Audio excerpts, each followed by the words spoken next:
Morning, ladies and gentlemen of the media. First up today, we're going to give you some information regarding a fatal road traffic accident involving a pedestrian, Pinto Road District.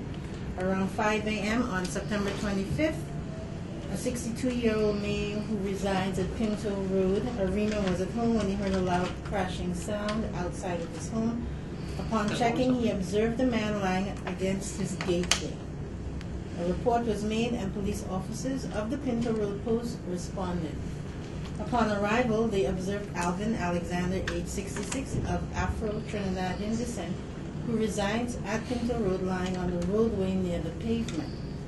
Emergency health services personnel responded and attempted to revive him, which proved futile.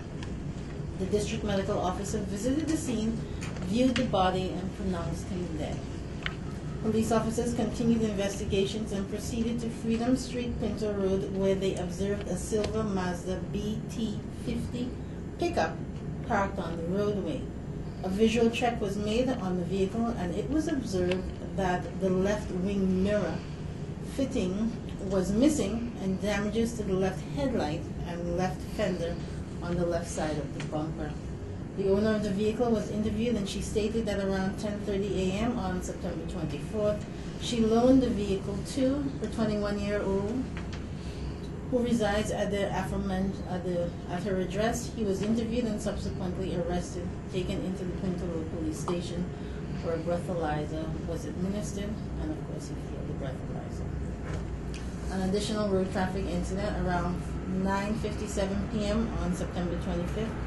A silver gray Nissan Frontier driven by a 53-year-old male who resides at Morningstar Crescent Galaxy Gardens, Boys Lane, Davide, which is attached to the Specialized Youth Service Program based at the CCC compound on Mausica Road. Arima was proceeding south along Mausica Road, Davide. On crossing the priority bus route intersection, the vehicle was struck by a white B14 Nissan driven by a 31-year-old male who resides at Cosmo Drive, Coconut Drive, Mova. The driver of the B14 vehicle broke the red light after overtaking several vehicles. Both drivers were pronounced dead by the district medical officer. I'll give you all the SOE statistics one time. The past 24 hours between 8 a.m.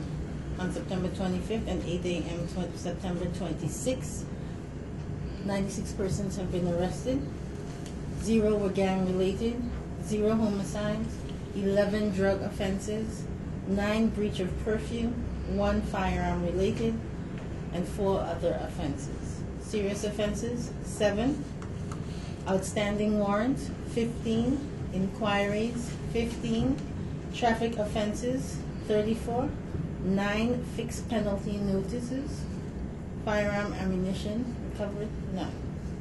The total, since the imposition of the state of emergency, total persons arrested, 3,207 persons, gang-related, 449, drug offenses, 611, other offenses, 128, serious offenses, 663, homicide investigations, 56, breach of curfew, 167, inquiries, 337, traffic offenses, 641, ammunition, 12,325 plus 28 magazines, firearms seized, 110, and outstanding warrants, 796.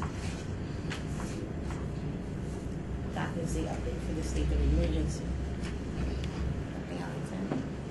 Good morning, everyone. During the period Friday 23rd to 26th September, 6 a.m. this morning, the Defense Force conducted a total of 61 mobile patrols in several areas of Trinidad and Tobago, including areas within the Sawa Laventon Regional Corporation, Diego Martin Regional Corporation, the borough of Arima, the cities of Port Spain and San Fernando, along with Chabonas and Point Fortin. This was supported by 34 maritime and 6 aerial patrols in and around the coastline of Trinidad and Tobago. Last Friday, cordon and search operations were conducted in the San Fernando and Marabella areas. However, nothing illegal was found. During certain raids conducted by members of the police service and the defense force over this SOE period, several pieces of camouflage clothing have been found. Those that closely resemble the uniform worn by the Trinidad and Tobago Defense Force have been examined for tracing. However, the public is reminded that according to the Customs Act, Chapter 7801, it is illegal to import or sell camouflage material.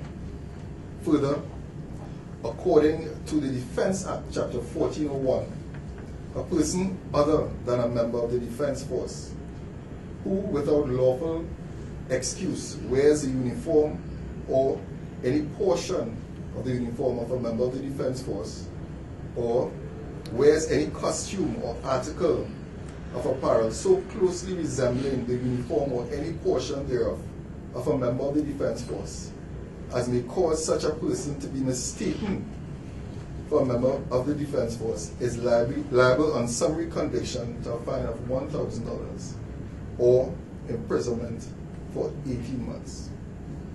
The public is therefore advised that they can turn in all camouflage to any regiment camp or military base. Thank you. Concerning the marijuana recovery at Point Lisas and the 22 million cocaine recovery at the airport, have you been able to trace where those drugs might have originated? I know that it's a customs matter, but if you could just give an update on those two investigations.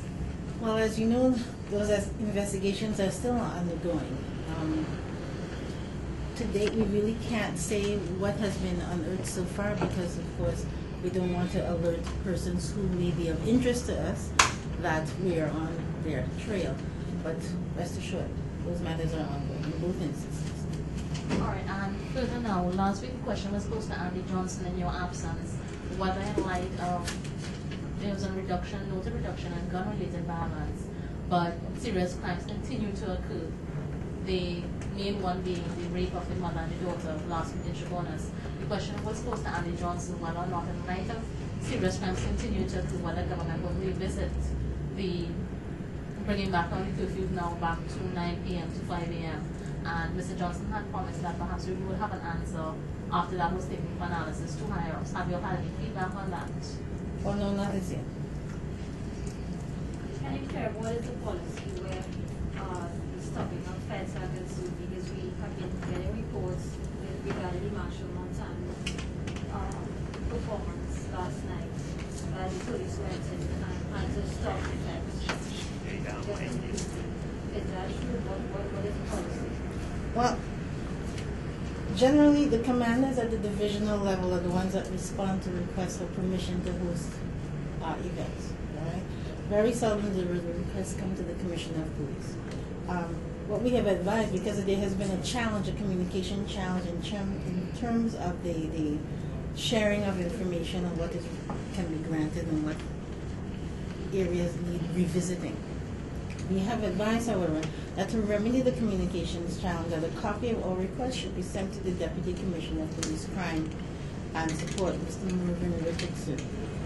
Internally now, the divisional commanders are now mandated to send any requests that they get from promoters to Mr. Richardson so that all applications can be viewed correctly. And additionally, in the interim, permission for that feds on the others was refused initially, but because of the fact, post-discussions, the commissioner had sought an audience with representatives of the promoters, the various promoters, and they took they decided to take the promoters gave an undertaking to accede to certain conditions stipulated by the Commissioner of Police, and that is how certain feds were granted. Now, but the Act itself is very clear. I think it's Section 7 of the Act. Section 7? Yeah. Which outlines exemptions for the hosting of events and things like that. So it's quite clear. So what the stipulations followed, that's why you want to stop. What the FET wasn't stopped, the FET went on. I think they were given a particular time. They were given a particular time at which the FET has to come to an end. And what I'm hearing are conflicting reports as to what was the time that we were supposed to start. So at this point, here in front of me, I'm not too certain. I was at Tobago and I spoke to the promoter, and the promoter said that they were granted from 2 to 9. And at 8 o'clock, when Marshall was performing, the police came and told him to stop. And the FET had ended. But the promoter said they got permission from 2 to 9. Okay. Well, as I said, that I have not had any discussions with the promoter, so I can't make any pronouncement on what was agreed to, what was the stipulated time that was agreed to. It would be remiss of me to even comment on it. All right. Over the weekend, there was some criticisms coming at the police. The defense was praised for its handling of alleged abuse to citizens. But, for example, the TTPS said that it doesn't appear that the police have things in place to deal with such allegations. How do you respond to such things? Well, we have two. The public has basically two areas where they can make a complaint against the police. You can use the Police Complaints Authority, which is chaired by Julian Lucky, or you can make a report at the police station in the division or in the district where you find you have been treated wrongfully or not taken seriously. Those are the two. If the public does not make a report, if they don't submit the information, then we will not be able to investigate. That's the only way that we can investigate. Once a report is made, an investigation starts immediately. Are you aware of any investigations currently taking place right now? There are always investigations I taking mean, place. regarding reports of abuse to the emergency. None of them come to mind at this present time. On that particular thing, why was permission initially denied? Well, generally, what we try to do is minimize the congregation of people. This is a state of emergency. This is a serious thing. But having reviewed the request and some of the information, a decision was taken to grant it, ensuring that certain items that the promoters would have included in the request were removed. For example, fireworks. We don't want that, the loud noise and the matter that generally comes when you're hosting fireworks. So given the fact that there is provision under the Act for that to take place, the Commissioner has the sole authority. With regards to the hosting of outdoor events, there was a radio station that was denied permission to host an event on Saturday. Late on Friday afternoon, they had a press conference where they produced documentation provided by the DCP Crime, where he highlighted that Regulation 7(2) Part 5 of the Act claimed that under that section they were being denied permission to host the event. Yet still there were other entities that were given permission to host events over the weekend. This is something that they had been granted approval for, and they were actually trying. Instead of the event concluding at 8 p.m., they were actually going to be concluding at 6 p.m., but they were denied the right. Can you respond to that? Because they're saying that up to now, they do not even know what that part of the regulation speaks to, what it is about, and what regulations they would have been breaching in hosting the event. And my other question would be to Captain Alexander. You spoke about the camouflage clothing. You're asking persons, members of the public, to turn in camouflage clothing. Is it that from anything that you all have recovered thus far during the SOE, have you been able to trace that back to soldiers who may have rented, given out, lost, reported stolen any items? The tracing is in progress. The process is that we check the camouflage item for any markings that would indicate that it belongs to the Trinidad Defense Force. So that's happening right now. As yet, negative on the confirmation that any of the camouflage found actually belongs to the Trinidad Defense Force. Can you tell us how many pieces of camouflage clothing was found since the state of emergency began? I don't have those details. Okay, well, I can speak to about 4 incidents where camouflage items were found on reels. But in terms of the pieces since the SOE has started, I don't have those. We'll take one more question. If not, we'll close at this time. Well, ladies and gentlemen, thank you for your participation. I think you all were really nice.